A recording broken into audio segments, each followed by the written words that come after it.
باب 4 النساء آیات 32-33۔ اور اس چیز کی تمنا نہ کرو جس سے اللہ نے تم میں سے بعض کو بعض پر فضیلت دی ہے، مردوں کے لیے اس میں سے حصہ ہے جو انہوں نے کمایا اور عورتوں کے لیے اس میں سے حصہ ہے جو انہوں نے کمایا، اور اللہ سے اس کا فضل مانگو، بے شک اللہ ہر چیز کا جاننے والا ہے۔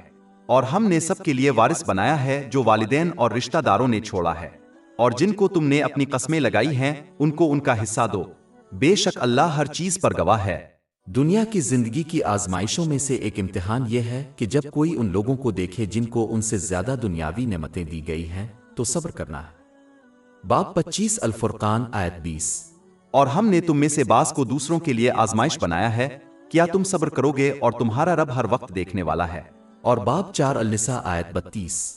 اور اس چیز کی تمنا نہ کرو جس سے اللہ نے تم میں سے بعض کو بعض پر فضیلت دی ہے۔ اس صورت میں انسان کو کبھی بھی حسد نہیں کرنا چاہیے، کیونکہ یہ ایک بڑا گناہ ہے جو اللہ تعالیٰ کی طرف سے دی گئی دنیاوی نعمتوں کی تقسیم کو براہ راست تبدیل کر دیتا ہے۔ اس کے بجائے کسی کو یہ قبول کرنا چاہیے کہ اللہ تعالیٰ ہر ایک کو وہ عطا کرتا ہے جو اس کے لیے بہتر ہے۔ باب 42 الشورى آیت 27۔ اور اگر اللہ اپنے بندوں کے لیے رزق میں فراخی کر دیتا تو وہ زمین پر ظلم کرتے، لیکن وہ جتنا چاہتا ہے نازل کرتا ہے، بے شک وہ اپنے بندوں سے باخبر اور دیکھنے والا ہے۔ انسان کو یہ بھی سمجھنا چاہیے کہ ذہنی سکون زیادہ مخصوص دنیاوی نعمتیں حاصل کرنے میں مضمر نہیں ہے۔ اگر یہ سچ ہوتا تو امیر اور مشہور لوگوں کو اس دنیا میں سب سے زیادہ ذہنی سکون حاصل ہوتا، اور ظاہر ہے ایسا نہیں ہے۔ ذہنی سکون صرف ان نعمتوں کو صحیح طریقے سے استعمال کرنے میں مضمر ہے جو اسلامی تعلیمات میں بیان کی گئی ہیں، خواہ یہ بہت سی دنیاوی نعمتیں ہوں یا تھوڑی۔ یہ اس بات کو یقینی بنائے گا کہ وہ ایک متوازن ذہنی اور جسمانی حالت حاصل کریں گے اور قیامت کے دن اپنے احتساب کے لیے مناسب تیاری کرتے ہوئے ہر چیز اور ہر ایک کو اپنی زندگی میں درست طریقے سے رکھیں گے۔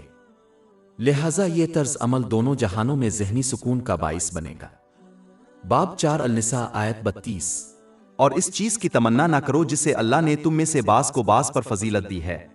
در حقیقت زیادہ دنیاوی نعمتوں کی خواہش اس دنیا میں صرف آزمائش کو بڑھاتی ہے، کیونکہ جب زیادہ عطا کی گئی ہو تو دنیاوی نعمتوں کا صحیح استعمال کرنا مشکل ہو جاتا ہے۔ لہٰذا ایک سادہ طرز زندگی کو اپنانے کی کوشش کرنی چاہیے تاکہ ان کو عطا کی گئی نعمتوں کا صحیح استعمال کر کے ذہنی سکون حاصل کرنا آسان ہو۔ یہی ایک وجہ ہے کہ حضور نبی اکرم صلی اللہ علیہ وآلہ وسلم نے سنن ابن ماجہ کی ایک حدیث نمبر 4118 میں یہ نصیحت فرمائی ہے کہ سادگی ایمان کا حصہ ہے۔ مزید برہ اپنے آپ کو دوسروں سے حسد سے بچانے کے لیے ان لوگوں کا مشاہدہ کرنا چاہیے جو ان سے کم دنیاوی نعمتوں کے مالک ہیں۔ سنن ابن ماجہ نمبر 4142 میں موجود ایک حدیث میں اس کی نصیحت کی گئی ہے۔ یہ اس بات کو یقینی بنائے گا کہ وہ اللہ تعالیٰ کا شکر ادا کریں ان نعمتوں پر جو انہیں عطا کی گئی ہے۔ کسی کی نیت میں شکر گزاری میں صرف اللہ تعالیٰ کو راضی کرنے کے لیے عمل کرنا شامل ہے۔ کسی کی تقریر میں شکر گزاری میں شامل ہے وہ بولنا جو اچھا ہے یا خاموش رہنا، اور اپنے اعمال میں شکر گزاری میں ان نعمتوں کو استعمال کرنا شامل ہے جو اللہ تعالیٰ کو راضی کرنے کے لیے عطا کی گئی ہے، جیسا کہ قرآن پاک اور نبی اکرم صلی اللہ علیہ وسلم کی روایات میں بیان کیا گیا ہے۔ اس طرح شکر ادا کرنے والے کو دونوں جہانوں میں برکتوں، رحمتوں اور ذہنی سکون میں اضافے کا وعدہ کیا گیا ہے۔ باب 14 ابراہیم آیت 7۔ اگر تم شکر گزار رہو گے تو میں تم پر ضرور اضافہ کروں گا۔ اس کے علاوہ دنیا کے آسانی سے چلنے کو یقینی بنانے کے لیے اللہ تعالیٰ نے ہر شخص کو مختلف دنیاوی نعمتیں عطا کرنی تھیں۔ مثال کے طور پر اگر اللہ تعالیٰ نے ہر ایک کو ڈاکٹر بننے کی صلاحیت عطا فرمائی ہے تو پھر وہ دیگر اہم کام کون کرے گا جو معاشرے کی بقا کے لیے ضروری ہیں، مثلاً کاشتکاری۔ ہر فرد کو مخصوص ہنر اور دنیاوی نعمتوں سے آراستہ کیا گیا ہے تاکہ وہ معاشرے میں اپنا حصہ پورا کرے تاکہ دنیا آسانی سے آگے بڑھ سکے۔ یہ در حقیقت دنیا کے اندر موجود نشانیوں میں سے ایک ہے جو خالق کی موجودگی کی نشاندہی کرتی ہے۔ باب 43 الزخرف آیت 32۔ ہم نے ہی دنیا کی زندگی میں ان کے درمیان ان کی روزی تقسیم کی ہے اور ان میں سے بعض کو بعض پر درجات میں بلند کیا ہے تاکہ وہ ایک دوسرے کو خدمت کے لیے استعمال کرے۔ اللہ تبارک و تعالی لوگوں کو مزید ترغیب دیتا ہے کہ وہ اپنی عطا کردہ نعمتوں کو صحیح طریقے سے استعمال کرنے پر توجہ دیں تاکہ وہ دوسروں کے ساتھ موازنہ کرنے میں اپنی توانائی اور وقت ضائع کرنے کے بجائے دونوں جہانوں میں ذہنی سکون حاصل کر سکیں۔ باب 4 النساء آیت 32۔ مردوں کے لیے اس میں سے حصہ ہے جو انہوں نے کمایا اور عورتوں کے لیے اس میں سے حصہ ہے جو انہوں نے کمایا۔ اسلام لوگوں کا فیصلہ ایک ہی معیار پر کرتا ہے، وہ کتنے خلوص کے ساتھ اللہ تعالیٰ کی اطاعت کرتے ہیں۔ اس میں ان نعمتوں کو استعمال کرنا شامل ہے جو انہیں عطا کی گئی ہیں ان طریقوں سے جو اس کو خوش کرتے ہیں، جیسا کہ قرآن پاک اور حضور نبی اکرم صلی اللہ علیہ وآلہ وسلم کی روایات میں بیان کیا گیا ہے۔ باب 49 الحجرات آیت 13۔ بے شک اللہ کے نزدیک تم میں سب سے زیادہ عزت والا وہ ہے جو تم میں سب سے زیادہ پرہیزگار ہے۔ لوگوں کی حیثیت کو جانچنے کے دیگر تمام معیارات کی کوئی اہمیت نہیں ہے، جیسے کہ جنس، نسل اور سماجی طبقے، اور مسلمانوں کو ان کو نظر انداز کرنا چاہیے، ورنہ یہ مسلم قوم کے درمیان نسل پرستی اور تفرقہ کو جنم دیتا ہے۔ یہ جاننا ضروری ہے کہ چونکہ کسی کی نیت دوسرے لوگوں سے پوشیدہ ہوتی ہے، اس لیے وہ ظاہری اعمال کی بنیاد پر دوسروں کو دوسرے لوگوں سے بہتر نہیں ٹھہراتا، اور اس لیے دوسرے لوگوں اپنی ذات کے بارے میں دعوے کرنے سے پرہیز کرنا چاہیے، کیونکہ اللہ تعالیٰ ہی تمام لوگوں کی نیت، قول اور فعل کو جانتا ہے۔ باب 53 النجم آیت 32۔ پس اپنے آپ کو پاکیزہ ہونے کا دعویٰ نہ کرو، وہ خوب جانتا ہے کہ کون اس سے ڈرتا ہے۔ اللہ تبارک و تعالی ان لوگوں کو ترغیب دیتا ہے جو اچھی دنیاوی چیزوں کی خواہش رکھتے ہیں کہ وہ انہیں صحیح طریقے سے تلاش کریں۔ باب 4 النساء آیت 32۔ اور اللہ سے اس کا فضل مانگو۔ افسوس کی بات یہ ہے کہ مسلمانوں کو مذہبی رسومات ادا کرنے کی عادت ہے، خاص طور پر دوسرے لوگوں کی طرف سے نصیحت کی جانے والی روحانی مشقیں، جن کی نصیحت قرآن کریم حضور نبی اکرم صلی اللہ علیہ وآلہ وسلم نے نہیں دی ہے، تاکہ مادی دنیا سے جڑی کوئی چیز حاصل کی جا سکے، جیسے کہ شریک حیات، بچہ، آویزہ۔ اگرچہ اسلام میں دنیاوی چیزیں مانگنے کی ممانعت نہیں ہے، پھر بھی جب کسی کا مذہبی عبادات کی نیت صرف دنیاوی فائدے پر مبنی ہو یا اسے دینی نعمتوں جیسے دونوں جہانوں میں سکون قلب حاصل کرنے پر ترجیح دی جائے تو اس سے دونوں جہانوں خصوصاً آخرت میں نقصان ہوگا، جیسا کہ اس نے آخرت کو ترجیح نہیں دی۔ باب 2 البقرہ آیت 200۔ اور لوگوں میں کوئی ایسا ہے جو کہتا ہے کہ ہمارے رب ہمیں دنیا میں دے اور آخرت میں اس کا کوئی حصہ نہیں۔ اس کے علاوہ جیسا کہ اس آیت سے ظاہر ہوتا ہے، جب کوئی دنیاوی چیزیں مانگتا ہے تو وہ یہ جانے بغیر ایسا کرتے ہیں کہ آیا یہ ان کے لیے اچھا ہے، کیونکہ ان کے پاس اس بات کا تعین کرنے کے لیے علم اور دور اندیشی کی کمی ہے۔ اس لیے جو چیز وہ مانگ رہے ہیں وہ ان کے لیے دنیا میں بھی نقصان دہ ہو سکتی ہے اور آخرت میں بھی مشکلات کا باعث بن سکتی ہے۔ باب 2 البقرہ آیت 216۔ لیکن شاید تم ایک چیز کو ناگوار سمجھو اور وہ تمہارے لیے بہتر ہو، اور ہو سکتا ہے کہ تم ایک چیز کو پسند کرو اور وہ تمہارے لیے بری ہو، اور اللہ جانتا ہے اور تم نہیں جانتے۔ لہذا مسلمانوں کے لیے یہ ضروری ہے کہ وہ اللہ تعالیٰ کے سامنے عاجزی اختیار کریں اور مستقبل کے حوالے سے اپنی جہالت اور دور اندیشی کی کمی کو قبول کریں، بجائے اس کے کہ وہ جانتے ہوں کہ ان کے لیے کیا بہتر ہے۔ اس کے علاوہ اسلام کے بارے میں دنیاوی رویہ اختیار کرنا بھی ناپسندیدہ ہے، کیونکہ اللہ تعالیٰ کی خوشنودی اور دونوں جہانوں میں سکون قلب حاصل کرنے کے لیے مذہبی رسومات ادا کرنے کی کوشش کرنی چاہیے۔ یہ رسول اللہ صلی اللہ علیہ وسلم اور آپ کے صحابہ کرام رضی اللہ عنہم کا رویہ تھا۔ انسان کو اس دنیا میں اللہ تعالیٰ جو کچھ عطا فرماتا ہے اس پر راضی رہنا چاہیے، یہ جانتے ہوئے کہ یہ ان کے لیے بہتر ہے، خواہ یہ ان کے لیے ظاہر نہ ہو، اور اس کے استعمال پر ثابت قدم رہنا چاہیے، جیسا کہ قرآن پاک اور رسول اللہ صلی اللہ علیہ وسلم کی روایات میں بیان کیا گیا ہے۔ اسی سے ذہنی سکون اور دونوں جہانوں میں کامیابی حاصل ہوتی ہے، اور اس لیے ان کے نتائج سے بے خبر رہتے ہوئے مخصوص دنیاوی چیزوں کا مطالبہ کرنے سے کہیں بہتر ہے۔ باب 16 النحل آیت 97۔ جس نے نیک عمل کیا، خواہ وہ مرد ہو یا عورت، حالانکہ وہ مومن ہے، ہم اسے ضرور پاکیزہ زندگی بسر کریں گے اور ان کو ان کے بہترین اعمال کے مطابق ضرور اجر دیں گے۔ اور باب 2 البقرہ آیت 201۔ لیکن ان میں کوئی ایسا ہے جو کہتا ہے کہ ہمارے رب ہمیں دنیا میں بھی بھلائی دے اور آخرت میں بھی بھلائی دے اور ہمیں آگ کے عذاب سے بچا۔ یہ عجیب بات ہے کہ ایک مسلمان کسی طبی ڈاکٹر سے ایسی دوائیں کیسے لے سکتا ہے جو اس نے خاص طور پر نہیں مانگی تھی، جبکہ اپنے ڈاکٹر پر بھروسہ کرتے ہوئے ان کی ذہنی اور جسمانی صحت کے لیے بہترین چیز عطا کی ہے، پھر بھی وہ اللہ تعالیٰ پر اس درجے کا بھروسہ نہیں رکھتے، کیونکہ وہ اس کے انتخاب اور فیصلوں پر بھروسہ کرنے کے بجائے اس سے مخصوص چیزوں کا مطالبہ کرتے ہیں۔ وہ جانتے ہیں کہ ان کے لیے کیا بہتر ہے۔ لہذا ایک مسلمان کو چاہیے کہ وہ ان کے علم اور دور اندیشی کی کمی کو قبول کرے اور دنیا اور آخرت میں عمومی اچھی چیزیں مانگے اور اللہ تعالیٰ پر خصوصیت چھوڑ دے، کیونکہ وہ جانتا ہے کہ ہر شخص کے لیے کیا بہتر ہے۔ یہی وجہ ہے کہ آیت 201 میں بیان کردہ خیر عام ہے نہ کہ مخصوص۔ آیت 201 میں ذکر کردہ نیکی ہر وہ چیز ہے جسے کوئی شخص اللہ تعالیٰ کو خوش کرنے کے لیے استعمال کرتا ہے، جیسا کہ اسلامی تعلیمات میں بیان کیا گیا ہے، کیونکہ یہی دونوں جہانوں میں بھلائی کا باعث ہے۔ کوئی بھی چیز جس کا غلط گناہ کے طریقوں سے غلط استعمال کیا جائے وہ انسان کے لیے کبھی بھی اچھا نہیں ہوگا، اور یہ دونوں جہانوں میں اس کے لیے تناؤ، مشکلات اور پریشانیوں کا باعث بنے گا، چاہے وہ تفریح اور تفریح کے لمحات ہی کیوں نہ دیکھے، جیسا کہ اللہ تعالیٰ ان کے روحانی قلب، ذہنی سکون کے گھر سمیت ان کے معاملات کو کنٹرول کرتا ہے۔ باب 53 النجم آیت 43۔ اور یہ کہ وہی ہنستا ہے اور روتا ہے۔ اور باب 9 توبہ آیت 82۔ پس وہ تھوڑا ہنسی اور پھر زیادہ روئے اس کے بدلے میں جو وہ کماتے تھے۔ اور باب 20 طٰہٰ آیت 124-126۔ اور جو میری یاد سے روگردانی کرے گا اس کی زندگی تنگدستی سے گزرے گی، اور ہم اسے قیامت کے دن اندھا اٹھائیں گے، وہ کہے گا اے میرے رب، تو نے مجھے اندھا کیوں اٹھایا جب کہ میں دیکھ رہا تھا؟ اللہ تعالیٰ فرمائے گا کہ اسی طرح ہماری نشانیاں تیرے پاس پہنچی اور تو نے ان کو بھلا دیا، اور اسی طرح آج کے دن تجھے بھلا دیا جائے گا۔ باب 4 النساء آیت 32۔ مردوں کے لیے اس میں سے حصہ ہے جو انہوں نے کمایا، اور عورتوں کے لیے اس میں سے حصہ ہے جو انہوں نے کمایا، اور اللہ سے قابل غور ہے کہ اللہ تعالیٰ کے فضل کے لیے دعا کرنے کے اس حکم کو خلوص نیت سے اس کی اطاعت کے ساتھ ملایا گیا ہے، ان نعمتوں کو صحیح طریقے سے استعمال کرتے ہوئے جو اسلامی تعلیمات میں بیان کیا گیا ہے۔ اسی طرح قرآن پاک میں اور رسول اللہ صلی اللہ علیہ وسلم کی ثابت روایات میں ہر دعا کا تعلق اطاعت سے ہے۔ اس کے علاوہ قرآن پاک میں ہر دعا کسی ایسے شخص کے ذریعہ کی گئی تھی جو اطاعت کے اعمال کے لیے وقف تھا۔ انہوں نے زندگی بھر کوشش کی کہ وہ جو نعمتیں انہیں عطا کی گئی ہیں ان کو اللہ تعالیٰ کی رضا کے لیے استعمال کریں۔ یہ اس بات کو سمجھنے کی اہمیت کی نشاندہی کرتا ہے کہ دعائیں صحیح معنوں میں تبھی مؤثر ہوتی ہیں جب انہیں اطاعت کے اعمال کے ساتھ ملایا جائے۔ افسوس کی بات یہ ہے کہ بہت سے مسلمانوں نے سست رویہ اپنایا ہے جس کے تحت وہ دعائیں کرنے میں تو اچھے ہیں لیکن عملی طور پر اللہ تعالیٰ کی اطاعت نہیں کریں گے۔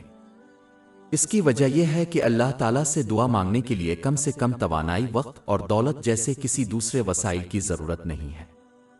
اسلام کی تعلیمات اور نبی اکرم صلی اللہ علیہ وسلم کی سیرت سے یہ بات واضح ہے کہ دعاؤں کا مقصد اطاعت کے عمل سے مدد لینا ہے تاکہ وہ مؤثر ہو۔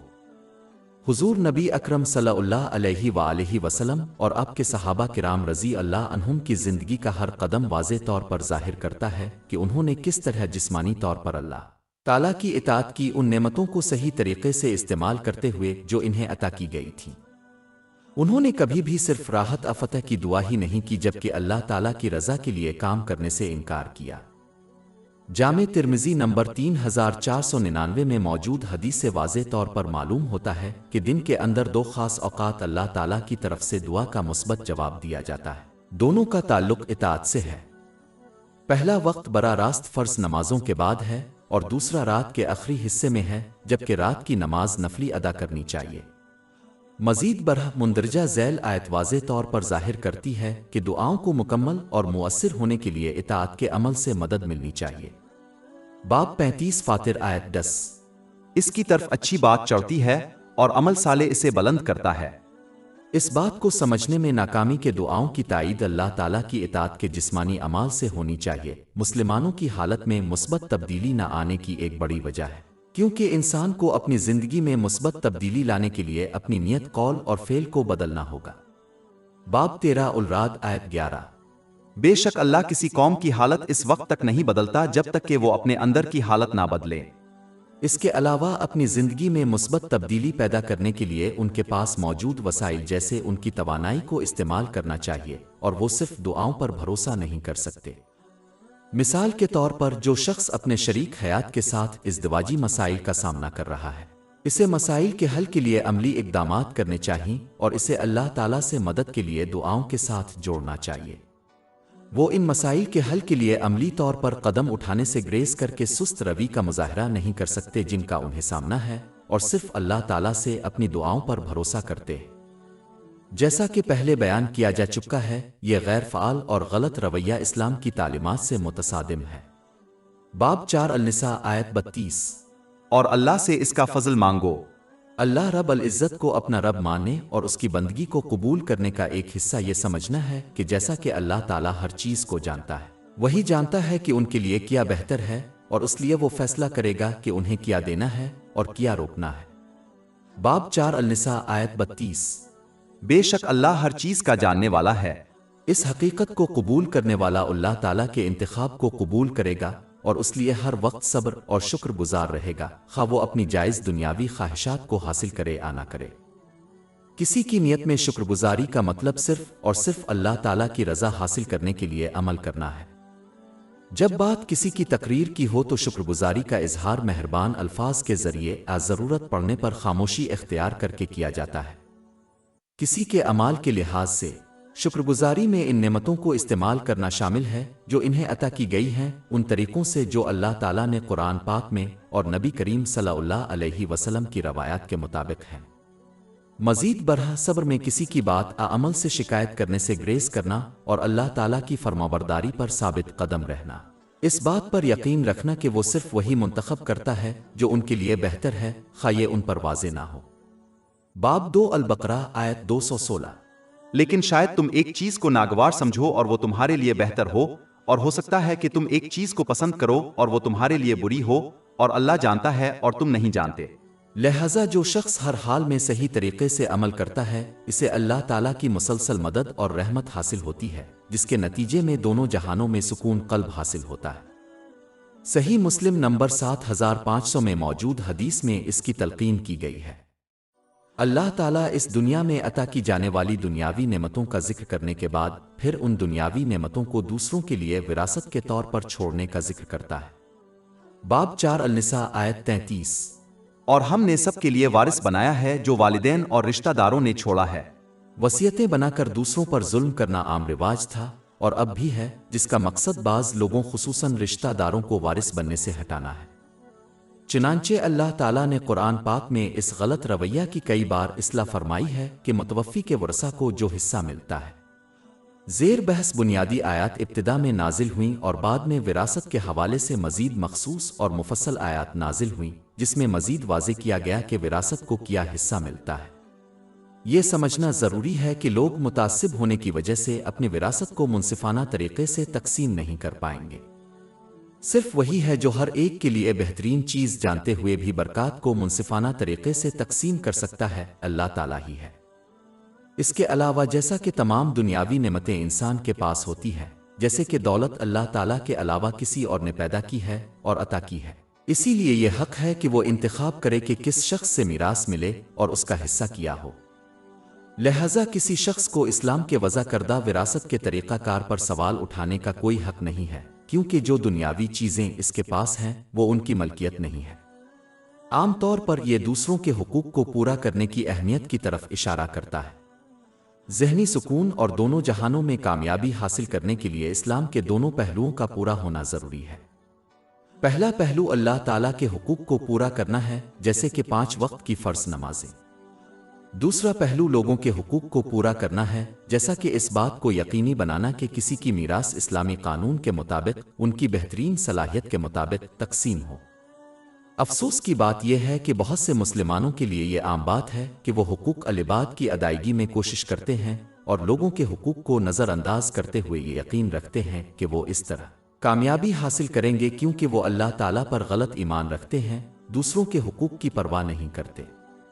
یہ سمجھنا ضروری ہے کہ کوئی بھی مال دوسری دنیاوی چیزیں جو ناجائز طریقے سے حاصل کی جاتی ہیں وہ صرف اس کے لے جانے والے کے لیے لعنت ہی بنتی ہیں، کیونکہ ان ناجائز چیزوں کے ساتھ وہ جتنے بھی اچھے اعمال انجام دیتے ہیں اللہ تعالیٰ اسے رد کر دے گا، اور اگر وہ سچے دل سے توبہ نہ کریں تو دونوں جہانوں میں ان کے گناہ اور عذاب میں اضافہ ہی ہوگا۔